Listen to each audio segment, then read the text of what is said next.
He was the perfect husband from the perfect family. And I was the quiet wife who never asked questions.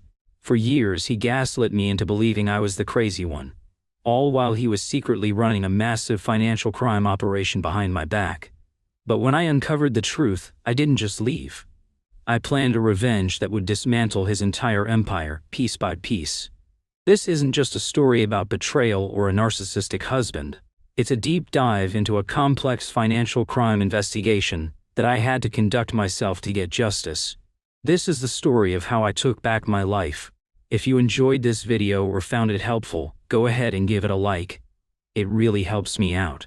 And if you haven't already, hit that subscribe button so you don't miss any future videos.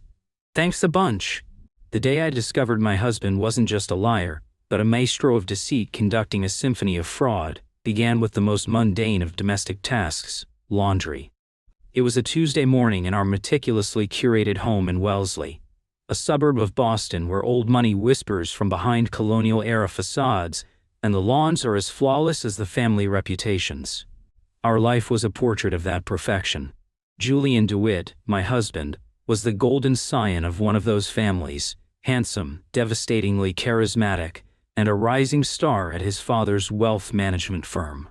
And I was Clara, his quiet, bookish wife, the sensible, stable anchor to his glittering ship. I was gathering his work shirts from the hamper when something small and metallic clattered onto the hardwood floor. It was a single cufflink, a sleek, minimalist design of brushed platinum with an inset sliver of onyx. It wasn't his. Julian's tastes were traditional, inherited from his father. Gold knots, engraved family crests, ostentatious relics of a bygone era. This was modern, understated, and utterly foreign. I held it in my palm, a cold little secret. A normal wife might have assumed it was a gift, a mix-up at the dry cleaner. But a knot of ice was already forming in my stomach. For the past year, tiny inconsistencies had been piling up like dust in the corners of our perfect life. Late nights at the office that smelled faintly of a perfume that wasn't mine. Vague answers about business trips to cities where his firm had no clients. A newfound obsession with his phone, which he now guarded like a state secret. Every time I gently probed, I was met with a fog of condescending affection. "Clara, honey, don't worry your pretty little head about it. It's just market volatility." Or the classic, "You're being a little sensitive, don't you think?" I'm under a lot of pressure.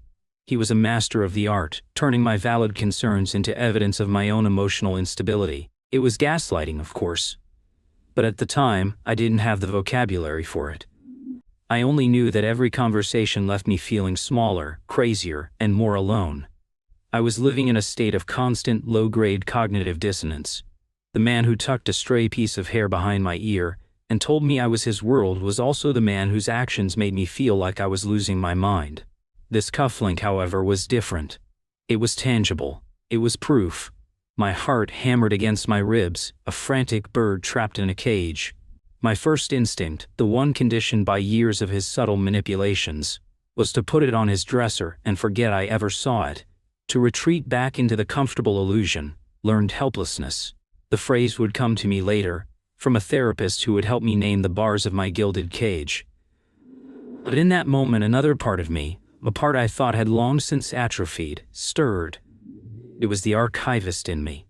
The woman who spent her days at the Boston Athenaeum, preserving and cataloging history, finding truth in the brittle pages of the past. The part of me that believed in evidence. Instead of putting the cufflink down, I slipped it into my pocket. My hands were trembling. I walked into Julian's home office, a sanctuary of mahogany and worn leather that always felt more like his father's room than his. He'd left his laptop open on the desk. A breach of his own rigid protocol. My breath hitched. This was my chance. For the past few months, he'd started using a new credit card, an exclusive platinum card he'd claimed was for business expenses to keep things clean for tax season. He'd given me a supplementary card, a token gesture of trust that was anything but. I had access to the online portal, though I'd never felt the need to look, until now. I sat in his oversized leather chair, the cold material shocking against my skin. I typed in the web address, my fingers fumbling on the keys. The password was, predictably, a tribute to himself, I Do It Legacy 21. I logged in. The statement loaded, a sterile list of transactions. At first it was exactly what he'd said: flights, client dinners at expensive restaurants, hotels. But as I scrolled down, my blood ran cold. The charges weren't just in Boston or New York. There were trips to the Cayman Islands, Zurich, Panama. Places known for more than just tourism. Then I saw the name, Hélène Dubois. It appeared over and over: a charge for 2 tickets to a ballet in Geneva, a $5,000 charge at a boutique called Le Crane, Paris, a reservation at a vineyard in Napa Valley for a Mr. and Mrs. Dubois. It was a ghost life, running parallel to ours, funded by this supposedly business account. My mind reeled back to a memory from 6 months prior. My mother's funeral. Julian had been devastated he couldn't be there. An unavoidable client crisis in Napa, darling, a complete catastrophe. He'd sent a mountain of lilies, a gesture so grand it felt like a cover-up even then. Now I knew. While I was delivering my mother's eulogy, my voice cracking with grief, my husband had been wine tasting with his mistress under a fake name. The air left my lungs in a painful rush. The betrayal was so absolute, so profound, it was almost surreal. It wasn't just infidelity, it was the desecration of my deepest grief. He had danced on my mother's grave. But the archivist in me wasn't done. The personal pain was a white-hot fire, but the pattern of transactions pointed to something colder, something more calculated. Why the fake name? Why the trips to financial havens? This was more than an affair. An affair didn't require this level of complex financial choreography. I started clicking through the account details, my initial shock giving way to a chilling focus. I found a recurring monthly payment, a wire transfer of $50,000, labeled consulting fee, HD Enterprises. I Googled the name. Hélène Dubois was real, a French national with a background in international finance. Her professional bio listed her as a specialist in alternative asset management and offshore investment structures. She wasn't just a mistress, she was a partner. My world, the carefully constructed reality Julian had built around me, was fracturing. But as the pieces fell away, they didn't reveal chaos. They revealed a different kind of order. A criminal order. I kept digging. I used my knowledge of archival research, applying it to the digital world. I cross-referenced dates, flight numbers, hotel locations. A trip to Grand Cayman coincided with the incorporation of a new shell company, Apex Global Holdings. A dinner in Zurich was on the same day a large sum was moved from the DeWitt family firm into that shell company's account. This wasn't just Julian's money. I recognized some of the transaction sources. They were accounts belonging to his clients. The Warners, an elderly couple who had trusted their entire retirement to the DeWitts. The Chen family, who had invested their life savings for their children's education. He was siphoning their money. Then came the final soul-crushing blow. I navigated to the main funding source for the Platinum Card. It was an investment account I hadn't looked at in years, an account my mother had left me, my inheritance. He had gained power of attorney over it when we'd consolidated our finances after getting married, a move his father had insisted on for estate planning efficiency. At the time, I thought it was prudent. Now, I saw it for what it was, a heist. He had been systematically draining my mother's legacy to fund his secret life and his criminal enterprise. He was using the memory of the person he'd disrespected in the most heinous way to finance the very act of that disrespect. I stared at the screen, at the dwindling balance of my inheritance, at the name Hélène Dubois, at the web of lies and shell corporations. The grief and betrayal were a physical weight, pressing down on my chest, threatening to suffocate me. I wanted to scream. I wanted to smash the laptop, to hurl his family heirlooms against the wall. But then, the archivist took over completely. The cold, methodical part of my brain that knew how to handle fragile, priceless documents. The part that knew that emotion was the enemy of preservation. My life was now a historical record of a massive crime. My husband was not just a cheating narcissist, he was a financial predator. And I was not just a victim. I was the primary witness. And the evidence was all right here, glowing on the screen in front of me. I stood up, my legs steady. The trembling had stopped. I walked over to my bookshelf and pulled out a worn copy of The Art of War. Tucked inside was a small, encrypted flash drive I used for my personal research notes. I returned to the desk and, with the precision of a surgeon, began to download everything. Every statement, every wire transfer confirmation, every email I could find in his trash, and sent folders related to these accounts. I created a timeline, a spreadsheet, a narrative of the fraud. He had gaslit me, belittled me, and used my love and trust as a tool for his crimes. He and his family saw me as a quiet, unassuming accessory, a decorative piece of their perfect life. They thought I was wallpaper. They had no idea that wallpaper has eyes and ears. And in this case, the wallpaper was about to burn their house to the ground. This was no longer just about a broken heart. This was about justice. My grief was now fuel. My pain was now a weapon. Julian DeWitt had started a war with the wrong woman. He just didn't know it yet. The days that followed were a masterclass in deception, and I was a terrifyingly quick study. The cognitive dissonance that had once paralyzed me now became a tool. I learned to split myself in two. There was the public Clara, who smiled, who brought Julian his coffee in the morning, who listened patiently to his self-aggrandizing stories about a big deal he was closing. And then there was the real Clara, who locked herself in my small home office, the one room in the house that was truly mine, and spent every spare moment in the digital trenches of my husband's life, mapping the cartography of his crimes. Julian, cocooned in his narcissistic arrogance, noticed nothing. To him, my compliance was the natural state of things. My quietness was my nature, not a strategy. When he'd come home, he'd kiss my cheek, the same lips that had probably kissed Helene Dubois hours earlier, and I would force myself not to flinch. "Tough day, honey?" I'd ask, my voice even. "You have no idea," he'd sigh, loosening his tie. "Putting out fires. The market's a beast, but don't you worry, I've got it all under control." The condescension that used to prickle my skin now felt like a shield. His belief in my ignorance was my greatest asset.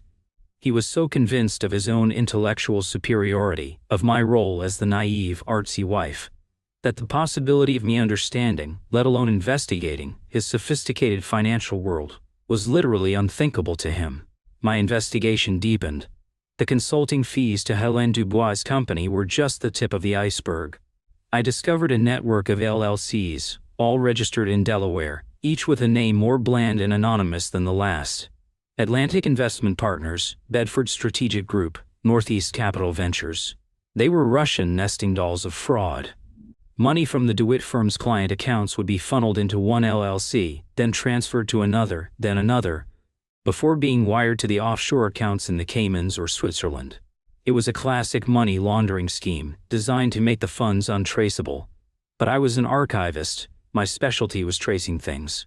I spent a week learning the basics of forensic accounting from online courses and textbooks I ordered to a P.O. box I'd opened.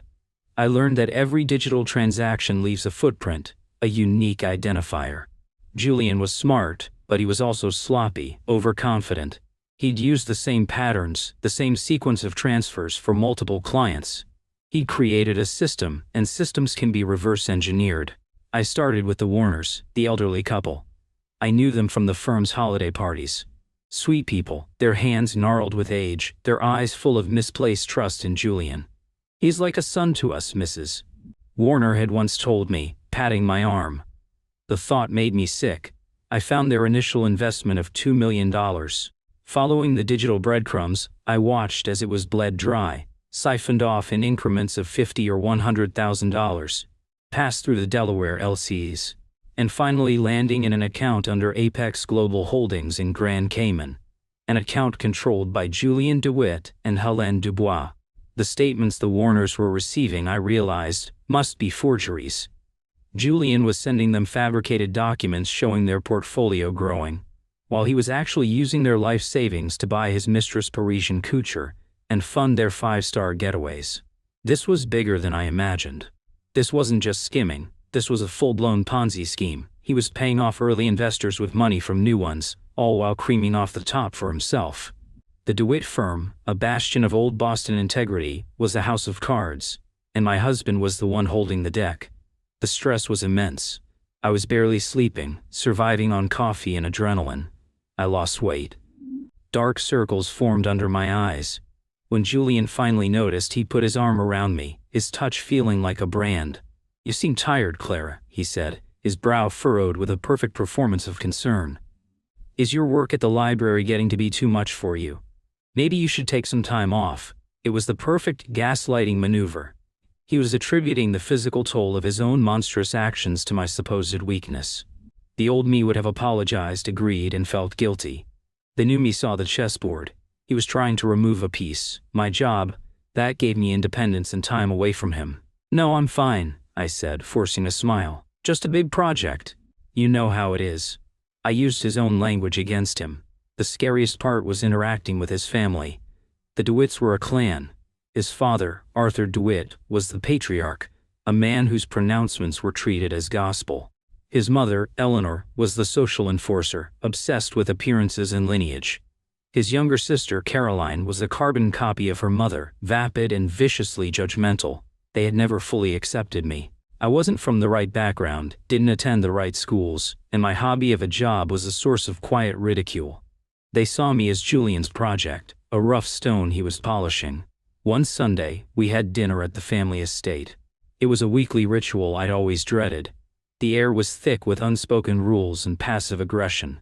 As we sat around the mahogany dining table, Arthur held court. "Julian was just telling me about the Warner account," he boomed, beaming at his son. "Spectacular returns in a volatile market. The boy's a prodigy, a true DeWitt." Julian preened, accepting the praise as his due. "Just applying the principles you taught me, Dad. Solid fundamentals." I felt a surge of nausea so intense I had to grip the edge of the table. I was sitting there, listening to them praise my husband for destroying an elderly couple's life. The hypocrisy was staggering. The entire DeWitt legacy, this empire of integrity, was being propped up by fraud. Did Arthur know? Or was Julian deceiving him too? At this point, I wasn't sure which was worse. Eleanor turned her sharp gaze on me. "Clara, you're awfully quiet this evening. Are you feeling all right? You look a bit pale." "She's been working too hard," Julian chimed in, patting my hand. "My little workaholic. I keep telling her to slow down." His hand on mine felt like a spider. The family looked at me with a mixture of pity and contempt. The fragile wife overwhelmed by her quaint little job.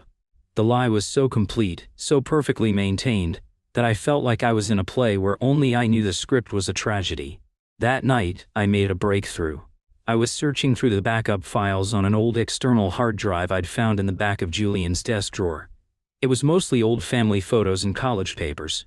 But buried deep within a nested folder labeled MISC, I found it. The smoking gun. It was a password-protected Excel file. The file name was Contingency. It took me 2 days of guessing. I tried every combination of his name, his birthday, his mother's maiden name, Helene's name. Nothing. Then, in a moment of bleak inspiration, I typed in my Legacy 21. It opened. It was a spreadsheet. But it wasn't just numbers, it was a detailed ledger of the entire scheme. Every victim's name was there, next to the amount invested and the amount siphoned. The Warners, the Chens, dozens of others. Some of the names made me gasp. Arthur DeWitt, his own father. He was stealing from his own family. There were columns for the shell corporations, dates of transfers, and notes. One note next to his father's name read AD Reserve, leverage for control transfer. He wasn't just stealing from his father, he was planning a corporate coup. He was systematically draining the firm's most important accounts, creating a financial crisis that he would then ride in and solve, forcing his father to cede control of the company to him. It was patricide, but with wire transfers instead of a knife. And then I saw my own name. Next to it was the original amount of my inheritance. In the notes column, Julian had written a single chilling phrase, Phase 1 funding. Fully expendable. Fully expendable. That's what I was to him. Not a wife, not a partner, not even a person. I was a resource, an initial investment, a line item in the budget of his grand betrayal. The last vestiges of the woman who had loved him, who had tried to find excuses for him, died in that moment. The cold, hard fury of the archivist was all that remained. I saved a copy of the spreadsheet to my encrypted drive, my movements precise and robotic. I saved it again to a cloud server, then a third time to another drive which I planned to place in a secure deposit box. This file was the key. It wasn't just evidence of a crime, it was proof of intent. It laid out the entire narrative, the motive, the sheer, breathtaking scope of his sociopathy. He had underestimated me at every turn. He thought my quietness was weakness, my kindness was stupidity, and my love was a blank check. He thought he could write me off as fully expendable. I closed the laptop and walked to the window, looking out at the manicured perfection of our Wellesley Street. The houses were dark, the families inside sleeping soundly, their worlds intact. My world had been detonated, but I was the only one who knew it. I was a ghost in my own life, haunting the ruins of my marriage. But I wouldn't be a ghost for long. An archivist's job is to bring the truth to light. I had the records.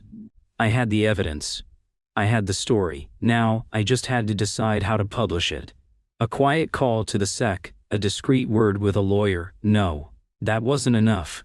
He hadn't just stolen money. He had stolen my life, my trust, my grief. He had tried to steal my sanity. Justice couldn't be a quiet, bureaucratic affair. It had to be as public and as devastating as his betrayal had been private and personal. He had built his entire identity on the foundations of reputation, legacy, and family honor. I was going to rip it all down, stone by stone, in front of everyone he had ever fooled. The annual DeWitt Family Foundation Charity Gala was in 2 months. It was the pinnacle of the Boston social calendar, an evening dedicated to celebrating the DeWitt family's philanthropy and integrity. Julian was slated to be the keynote speaker, a passing of the torch from his father. It was the perfect stage, and I had just finished writing the script for the final act.